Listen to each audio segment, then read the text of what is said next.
In this video then, I'm going to talk about the AQA English Language Paper 1, Section A, which is the section in which you do the textual variations and representations. So I'm going to go through the structure of the thing, what they're looking for, and a little bit of the modelling, how to potentially answer questions. So here we go then. So what's the task for Section A of the exam then? Well, the task involves four things really. First of all, you read and annotate two texts. You then analyse text A.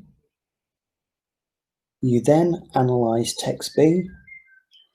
And then you do a comparative analysis of A and B. So at the start of the exam, you have half an hour to engage with the texts that are provided. That's the two texts for the textual analysis and the child language samples. So in effect then, you've got about 10 minutes to annotate text A and 10 minutes to annotate text B. And what you should do as you're annotating is try and remember the language levels and try and use those to pick out features that you're going to be talking about in your analysis. So having done the reading and annotating then, you've then got 30 minutes to do your textual analysis of text A. And in this, you should be talking about the representations of the subjects, of the audience, of the writer. You should be talking about the purpose of the text. You should be talking about the audience and who it's aimed at. You should be talking about some of the meanings, how the historical time context, etc., has an impact on the language features. So all the time we're looking at what is the language I'm seeing in front of me and how do these things have an impact on them. The second thing that you do is you write an analysis on text B, and again that should take you 30 minutes, and it's exactly the same process as you've gone through with text A. The only difference is one of the texts will be from an older time period. So you want to be aware of the differences that that time period might have on the language. It might be more formal, there might be more archaic words, the attitude to the audience might be a little bit more paternalistic or patronizing. Some of the ideas expressed or some of the ideologies might not be in chime with contemporary thinking. And also the print technology obviously will be different. There was no internet, for example, in the Victorian age. So these are the kinds of things that you're looking out for. Then you have 30 minutes to do a comparative analysis of the two texts. And so really, as you're doing text A and text B, you want to be holding back on some of the obvious similarities and some of the obvious differences, because then that will give you the material to talk about in the comparative one. So moving on then, you've got 3 assessment objectives for this task. AO1 is worth 20 marks, that's 10 marks for the analysis in text A, 10 marks for the analysis in text B, and it's testing, can you use a linguistic approach to studying text? Can you use the language levels? Are you able to write about the text using the terminology of the subject? So that, as I say, this is assessed through analysis for text A and text B, 10 marks available for each one, 20 marks for the AO1 in section A of paper 1. You're also being assessed at the same time for AO3, which is your ability to consider and explain how the purpose, the audience, the representation, the context of the text production, the genre of the text, all of these have an influence on the language choices. So how do they have an influence? And all the time you've got to make reference to examples from the text. So AO3 then carries 15 marks for each of the analysis, and that makes a total of 30 marks for the AO3 for section A of paper 1. So far we've covered 50 out of the 70 marks. And then the final 20 marks then are available for that third task, and that's testing your ability to compare the language features across the two texts and explain those significant similarities or differences So those are the assessment objectives that are being used in section A. So how can you best prepare for this? For the whole course, and certainly for the exam, read, and read some more. So you're going to be analysing texts that come from different genres. You'll be looking at different styles of writing. There may be across time.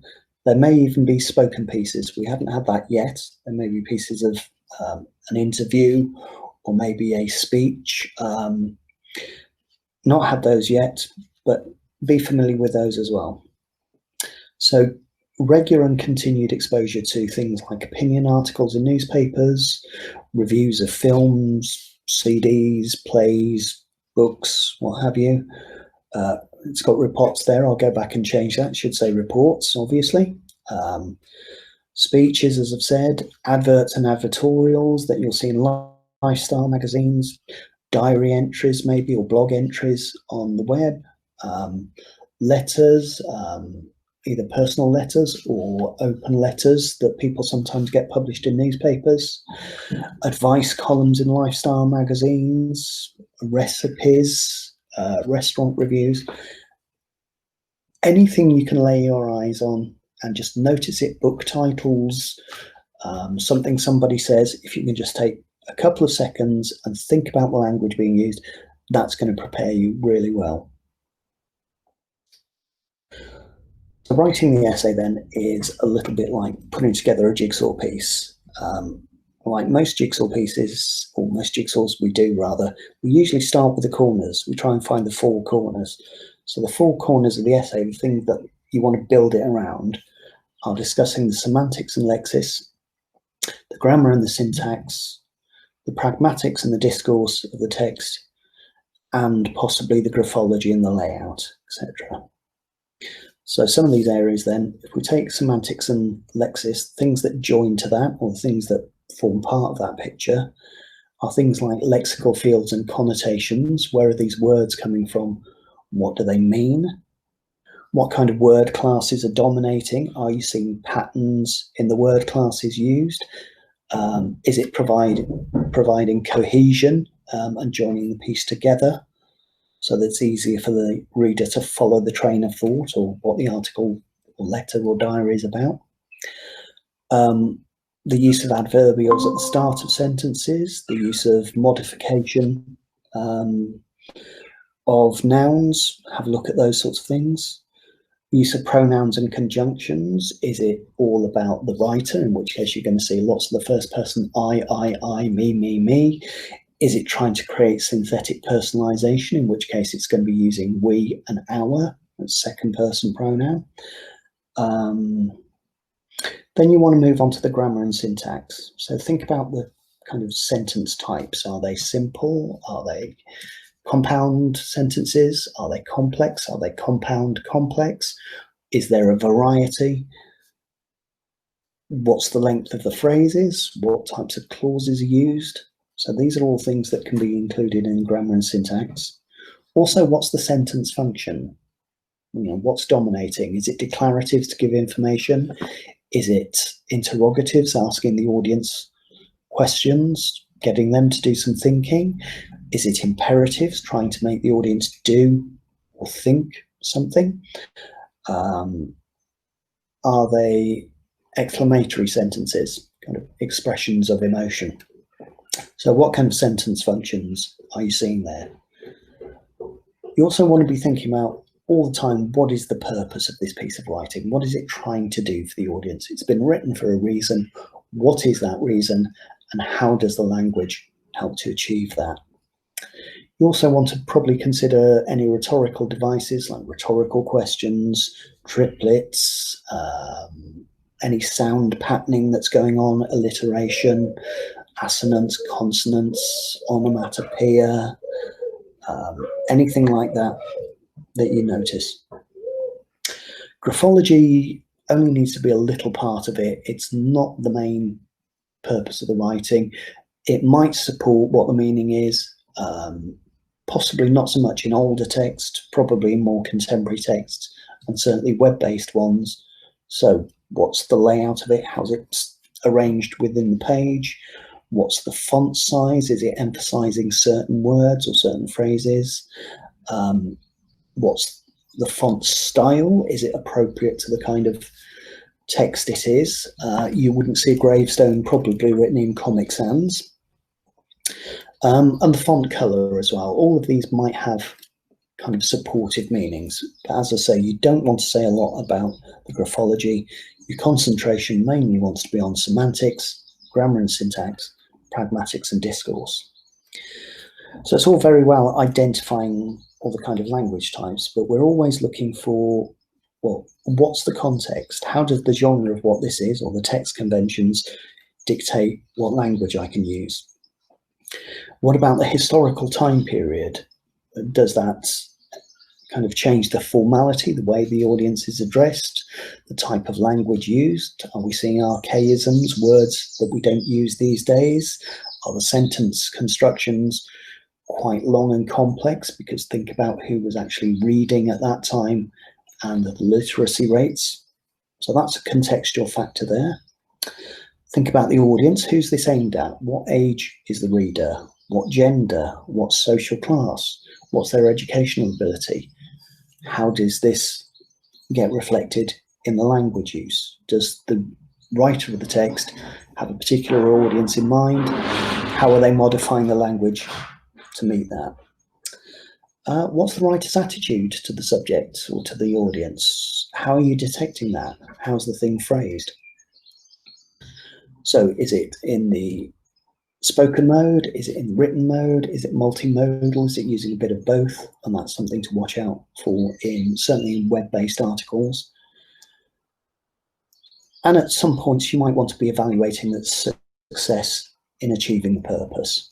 So this is the kind of the pieces that fit into your essay. This is the structure, or this is the kind of content rather. So how do you actually structure this? This isn't to everyone's taste. There are alternative ways of doing it. This is just a way that I tend to use. Feel free to find your own approach. So I usually start off with a paragraph saying, okay, what is the purpose of this text? What genre or mode is it in? And how does that impact on the language? Then I usually think, what is the purpose? Is it trying to persuade me? Is it trying to inform me? How does that impact on the language? And what kind of relationship is being established between myself as the reader and the writer? And how does that impact on the language and the way things are expressed? So that's my kind of opening paragraph. And you'll see in the next slide what I'm doing with that opening paragraph. Then you could, to show knowledge of the language levels, you could do a paragraph on the lexis and semantics. Doesn't have to be in that order, you can do it in any order, but pick out individual words. So what kind of word classes do you see dominating? What are the connotations for those word classes? Are there dominant semantic fields that you're seeing that are providing the cohesion? How does the purpose or the audience, the genre, the time period influence the semantic choices? All the time, pick out examples. Quote the text, not in great detail, just phrases, the odd clause, usually not any need to do a whole sentence. So just odd words, phrases, clauses, that would probably be enough. Then I do a paragraph about the grammar and syntax. So what kind of sentence types are dominating? What kind of structures are particularly noticeable? Sometimes there'll be something that stands out, sometimes not. Usually there's going to be something to say. The examiners will have chosen texts where there is going to be something to say about lexis and semantics, grammar and syntax, discourse and pragmatics, and sometimes graphology. So why have the sentences been structured in the way that they have? What is attention being drawn to in that sentence? What's being held back? What's being foregrounded? And again, how does the purpose, audience, genre, time period influence the grammatical and syntactic features? You'll find the grammar and the syntax of older texts noticeably different from the more contemporary ones. So that's something that you can always pick up on. And then I would put in a paragraph about the representation of the author, the audience, and the subject. What's the attitude towards those things? How can you tell? If there's time, then I would say something about the graphology, the rhetorical features, and the sound patterning. So this is broadly the structure that you want to follow. You could do the representations first, you could do the grammar and syntax first, you could say about the graphology first. The order doesn't really matter, so long as you're covering the majority of these things.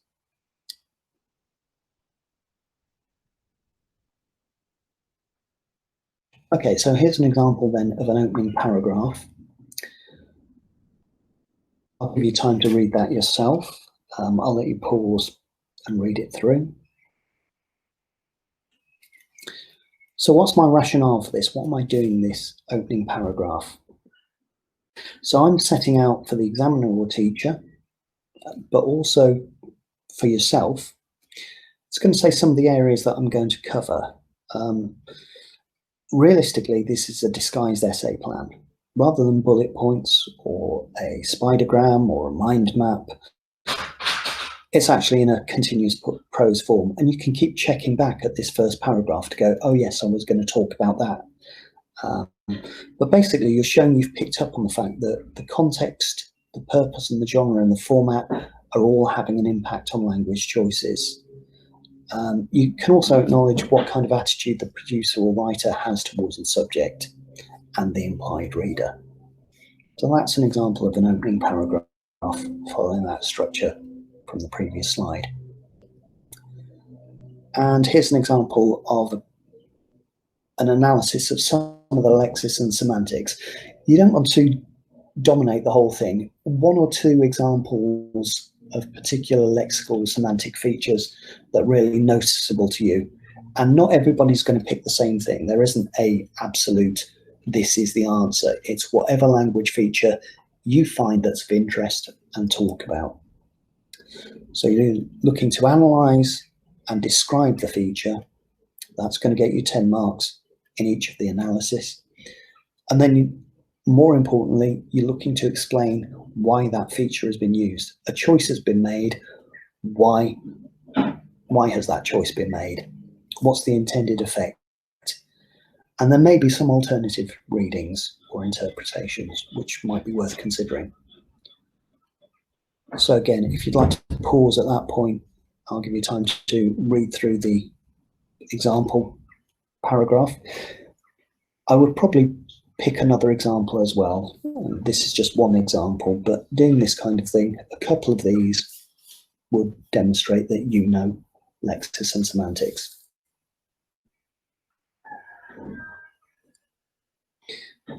And hopefully what you're noticing where I've identified, it should say AO3, so I'll go back and change that. It's not AO2 that's being marked, it's AO3. My apologies, the contextual features. You're looking to balance description, reason, not description, reason. You want to be balancing these two things each time. Practice anything you notice, describe it, explain why you think that particular linguistic feature has been used. All the time, though, making reference to examples. And moving on to the grammar and syntax, a little bit harder, but still not unachievable. Same principle applies. Again, remember it's the AO3, that's 15 marks, not AO2. So here's an example paragraph, and again, I've identified this time getting the right AO assessment objective 3 in there. And that's the kind of way you want to be talking about grammar and syntax. So that should give you a reasonable starting place for how to do the textual analysis.